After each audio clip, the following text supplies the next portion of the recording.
Welcome to another episode of Chicago Bears Central, your number one spot for everything Chicago Bears related. It's me and Bobby giving you guys the daily episode today. We're going to get into Teven Jenkins saying he feels confident following his preseason opener. We'll also talk about rookie Jack Sanborn and if he deserves some minutes with the starters. And then lastly, we'll also get into Jaquan Brisker and him being the difference maker for the Bears. We're getting into all that and more on today's Chicago Bears Central.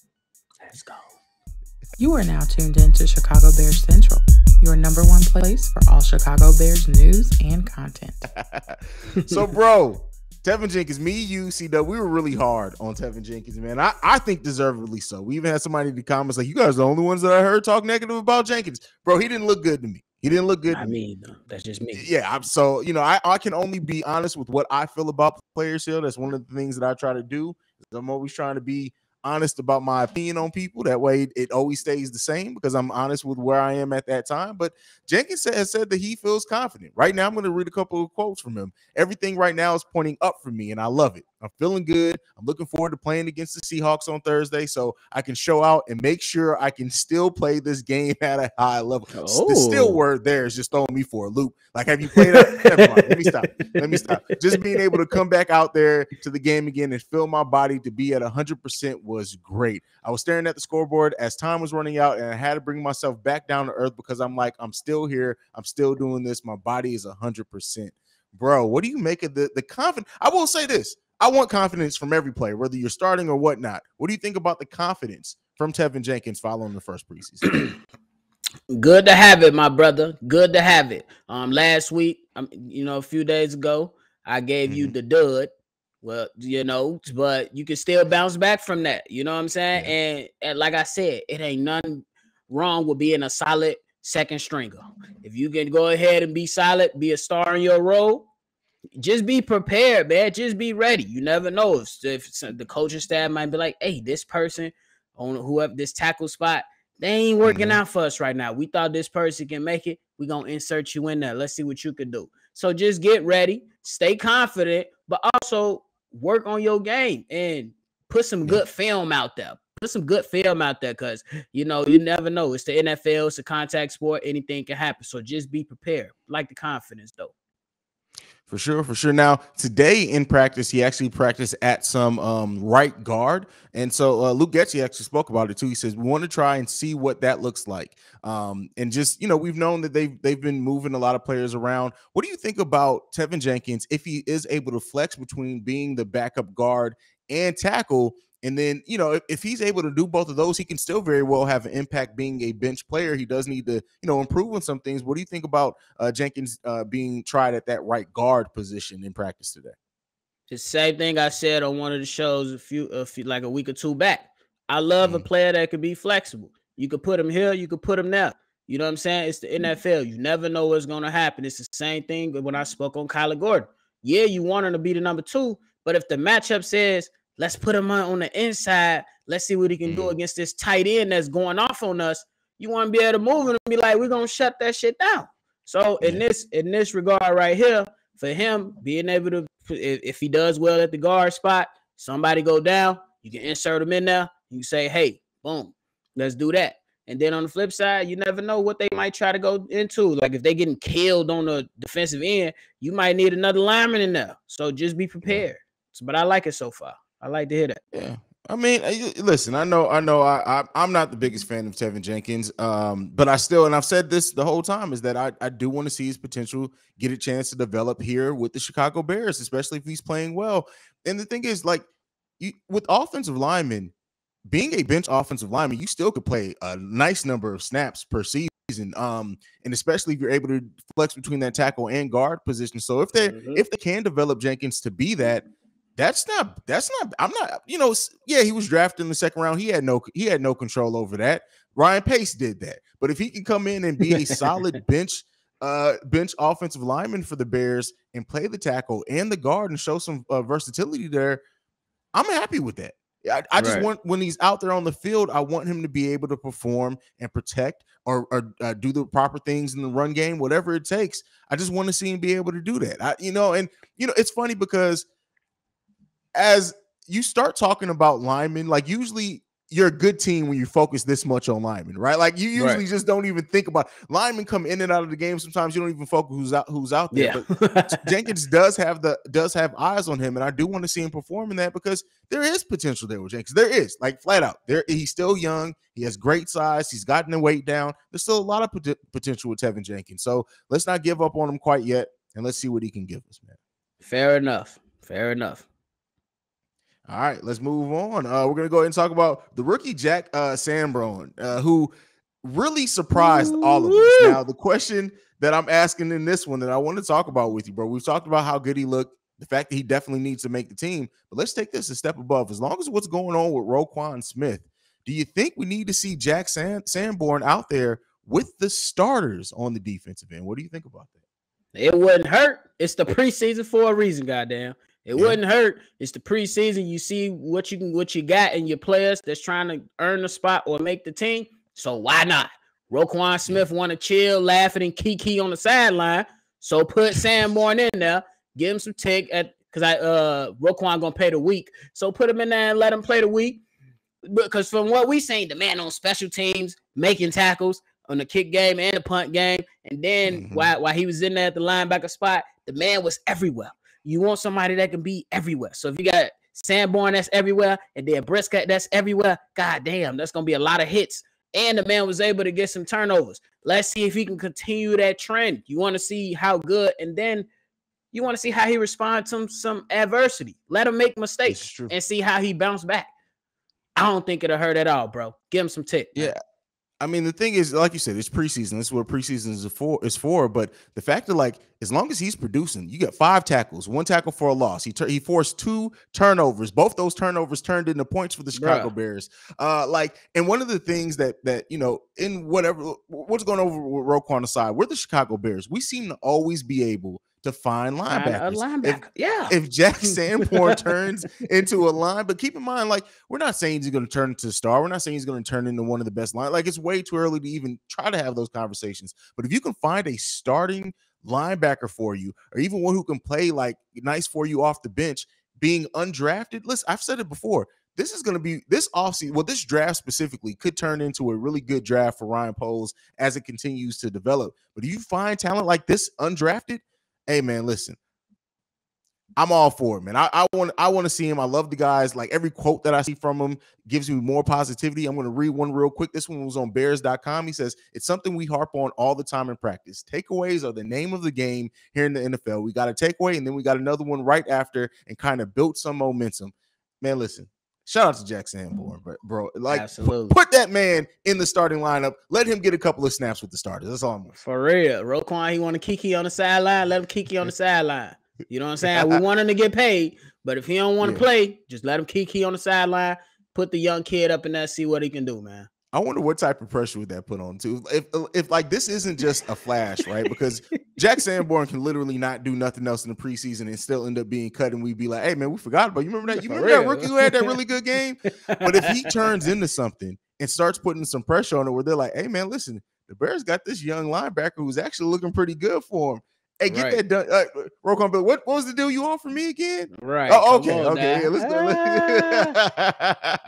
For real though, because man, that's you are like I always say it, bro. Once you go down or you sit out, your job is up for grabs. Your job is up for grabs, depending on who you are and what the situation is. So. Yeah, there you go. You got people coming into this training camp and this preseason trying to make their career, not trying to just get a bigger contract. So, hey, hopefully Jack is one of the players that does take advantage of this, and I'd love to see him on the final roster for the Chicago Bears. We'll continue to monitor that after we got another preseason game coming up in 3 days, bro. That's crazy. Let's go. Man. That's crazy, man. Yeah. Man, what if that boy come back in, give you 8 tackles and another pick? Roquan, look out. And you know, one of the things that Roquan's detractors say too is he doesn't force turnovers. I'm not saying that, but it is some of the things that some of his detractors have said. I'm just gonna put that out there. But let's go ahead and move on, bro. So before we can talk about Jaquan Brisker, NFL Top 100 has released some of the list, not all of it so far. We got 2 Bears already on it, with David Montgomery being at 98 and Roquan Smith being at 84. What do you think about both of these players and their ranking in the top 100? I mean, for me, I'm gonna just go with it. I say it's fine. Like, just to be mentioned in the top 100, I already know it's a damn hard schedule to put together because there's so many talented players all through the league. So for me personally, I think it's just like I can nitpick in here and there, say that Montgomery should be moved up or something like that. But for me, for these guys, they should just take it as a good compliment, stay humble, but also be hungry because both of y'all got some situations that y'all need to work out. Then worry about a top 100 list. You know what I'm saying? Montgomery, you in a contract year? Are they you gonna get another contract? Roquan, you trying to figure out your contract stuff? Just take it. Congratulations to those players. But y'all got work to do, man. That's just what I'm more concerned about, really. Yeah. And some of that work needs to be done on the field. Bro, it's so funny seeing that the thing coming out of the Bears conversation, not Brisker, not Sanborn, like as far as national media, it's just about Soldier Field. Man, it's crazy. Man, they ain't put no water on that shit. What pops tell Craig and Friday? You better put some water on that. Some water on it. You feel me? Come on, put some water on there. But you know what would be surprising if by Thursday, because of all this, that when the game opens up, the field literally looks like this lush green, just right, like this. Like they put that lime juice on there. You know what I mean? You better put some Bermuda grass in that motherfucker. You better put some grass seed down in that motherfucker. For real. They need to get that under control. It was starting to like a desert out there. I'm like, damn, we moved out west. Yeah. Come on now. Yeah, man. But as far as the top 100, like it's funny that both these players are players that one dealing with a contract issue, another one who could very well be dealing with a contract issue by the end of the season in David Montgomery. But I think it's well deserved for both of them. We know Roquan's one of the best linebackers in the NFL. David Montgomery, he can even be higher on this list when it comes time to do it next year because he's an impact player. We know Montgomery's an impact player. We missed him in the preseason game. I can't wait to see him. So, yeah, they both deserve it. I don't think there's any question with that. Anyone who doubts that, like David Montgomery being ranked 98th, I think may even be a little too low if I'm going to be honest with you. I think he could probably. I haven't broke down the whole list, but like once the whole list is out, I'm definitely going to have a video in which I talk about my list because I think David Montgomery could have probably been like more like 91, 92 in my opinion. So yeah, because I'm with you. Just wait a little bit longer, see what's out there, and then we're gonna definitely have to dissect that one as always. Because Chicago keep getting disrespected in these damn rankings. everything like it's ridiculous, but that kind of is what it is, man. It comes with Chicago. Unless we actively winning titles, they seem to forget that we have some of the best all-time teams in a couple of different sports, a few different sports. So it kind of is what it is there. With that being said, though, it's funny how like rookies they shine the most in that initial preseason game. You got the punter, who we still can't forget that. You got Jack Sanborn in there. Like, shout out to that punter too. But I keep forgetting. Was it Gill something, right? I keep Trent Gill. Is it Trent Gill? There you go. Yeah, I think that's his name. Shout out to Trent Gill, who definitely needs to for kicking. I've never been wild by kicking before, and I definitely was in that game. But Jaquan Brisker already showing that he is probably going to be a huge playmaker for the Chicago Bears team. I want to present this question to you. We haven't got to see Kyler Gordon yet. Hopefully we do see him in the second preseason game. But what you've seen already from Jaquan Brisker, do you think that as much as we wanted Poles to get a wide receiver, do you think he's going to do enough and be enough of a playmaker and a difference maker for the Chicago Bears and bring that edge back to the defense that by the end of the season, we're like, hey, yeah, man, we kind of wanted Pickens, but you know what? We got Jaquan Brisker, and this is pretty damn good secondary player here. What do you think? I think it's gonna work out for itself because if I'm being honest, you know what I'm saying, we did need some help in that secondary, bro. It was too many blown plays, and you had to shore up that stuff. And there's some talent. That was some talent in that guy. Came from Penn State doing what he doing. And I think that he really will show why he was selected, where he was selected at.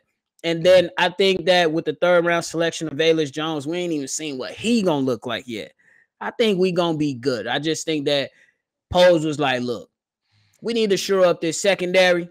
I can't pass up on this guy and his talent. I got my sights on this guy, and that's probably a third round selection that should be able to fill a void. We should be good. So I think my guy gonna go out there. He gonna be in the running for Defensive Rookie of the Year, and I believe he will get a pick before Kyler Gordon. Yeah, I definitely think that. The quote from him. I like going to quotes because we can hold them accountable and it lets us know where the mindset is with players. He says, They brought me in here to make plays, create turnovers, make big hits and great tackles, and lead them to a championship. Listen here, bro. Yeah. Exactly. You said it all. Like, come on, man. Come on. I like that you said. And then Eberflus says this of Jaquan Brisker: the tackling, deflecting the ball. I think he should have had maybe a takeaway or two. He was hot. He was high energy. Man, he likes to hit. I really like the aggressive style from him. How he's playing right now. Listen, bro. If you can take the aggressiveness of Jaquan Brisker, if that at all rubs off on, and he's a rookie, you're not expecting his rookie season, but as we continue on, if that rubs off on not just other members of the secondary, but the defense as a whole, we're gonna have the monsters of the midway defense back. Yes, sir. And I can't wait for it. But like Jaquan Brisker is everything he was advertised to be in that one game so far. Yeah, let's see it, make sure that it's gonna be a thing that's continued and in the regular season. But listen, man. I love this dude's attitude. I love that he proves it on the field. I love the cockiness. I love the fact that he holds himself accountable. I love all of it. Jaquan Brisker at one point in, I'm saying not rookie season, but at some point in his career, he's going to lead the NFL in interceptions. Just watch. Ooh, that'd be Just beautiful watch, to see. Just can watch. we get a safety blitz so we can see if he can blow Aaron Rodgers' head off his shoulders? If Jaquan Brisker somehow sacks Aaron Rodgers, listen here, bro. That would make my day. I wouldn't even care. Like, bro, did you see the recent video from Aaron Rodgers and talking about the Bears? Nah, what'd he say? Oh, bro, I'll have to send it to you, bro. Like, you're probably gonna want to do a reaction video too, because literally I'm watching this shit. I'm like, I hate this motherfucker. Like, I don't say there's very few people in sports that I literally say I hate.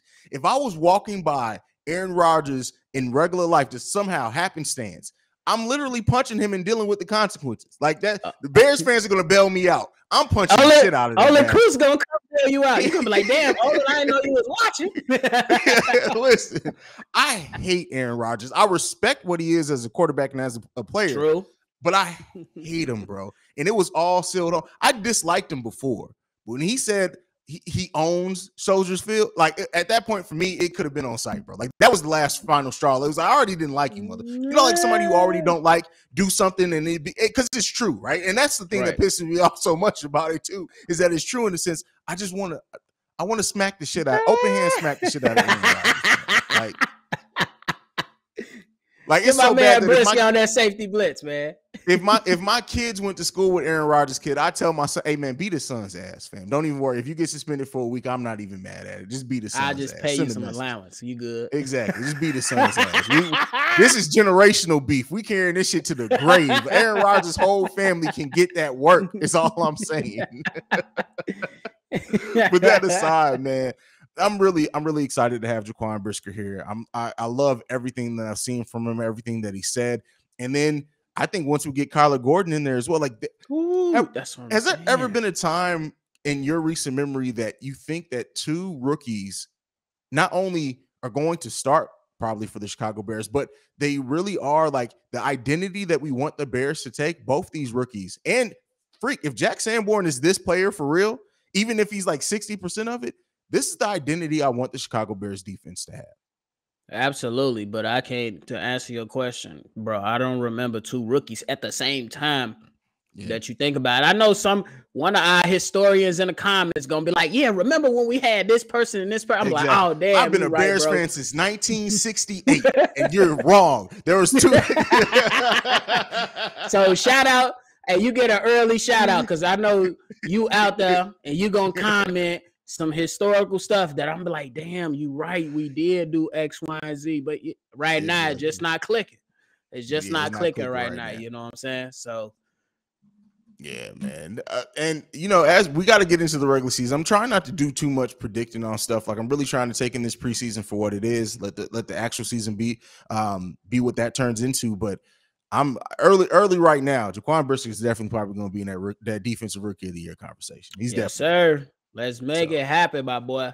Let's go get your award. Come on, now. Let's get it. Before we go, I guess we can mention it just because it is news for the day, and this is the daily episode. The Bears have waived rookie Carson Taylor, who was a defensive end. And, we know there are going to be a lot of cuts coming.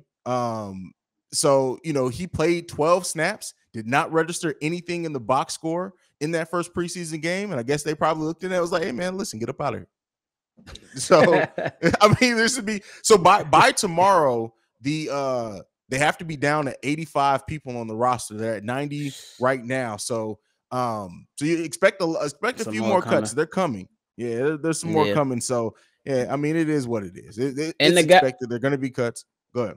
Yeah, and the guys that get cut, don't give up. Just keep working. You can find yourself on another team in another situation, and they might need you. Practice squad too. Yeah, you never know. They might need you. Well, never know. If you cut this early, you probably ain't gonna make this practice squad of this team. Because the big cut comes on August 30th, where they got to go down from 80 to 53. That's where you're gonna see a lot of names. That's gonna be the tough one, boy. That's gonna be the tough. Like, just make sure Sanborn up and now. We need him on the team. I want to see more. So don't be surprised, guys, too, by the way, if I don't drop the daily episode until after 3 p.m. tomorrow, just because that's when the cut deadline is. So I may wait just so we can get all the cuts, or I may drop a normal episode in the early afternoon and then just drop a second one going over the cuts. We'll see. But the Bears do have at least 4 more cuts to make between now and tomorrow at 3 p.m. But Bobby, you got anything left before it's time to go? Hey, man, it's a beautiful day. I took my son to his first damn day of school. My boy, he called it big boy school. So my son went to big boy school, and y'all just continue to be great, man. Continue to rock with the gang, Shy Boys Podcast, and then continue to rock with CEO Haize on all social media platforms. We're going to keep coming with the heat. Let's get it. Absolutely. I'm going to throw you a real quick question. Preseason game 2. Which rookie has the bigger game? We're going to go Jaquan Brisker, Kyler Gordon, Velus Jones, and Treston Ebner. Who has the biggest game in game 2? Velus. Man, bro. Okay. I just feel it. We felt these few rookies this game. It's time to let his presence be known. Come on, Velus. Make me proud, my boy. Make me proud. All right. There you go. Let us know down below which rookie do you think is going to have the biggest game in game 2. That's granted if all of them play, but that is it for us for today. Make sure you follow us at Shy Bear Central. You can send us any feedback, questions, comments, concerns, ChicagoBearCentral@gmail.com. Lastly, you want to leave us a text and our voicemail for our Friday mailbag episodes. The number to do so, 773-270-2799. That is it from us for today. Bear down, y'all. Peace. This has been a presentation of the Break Media.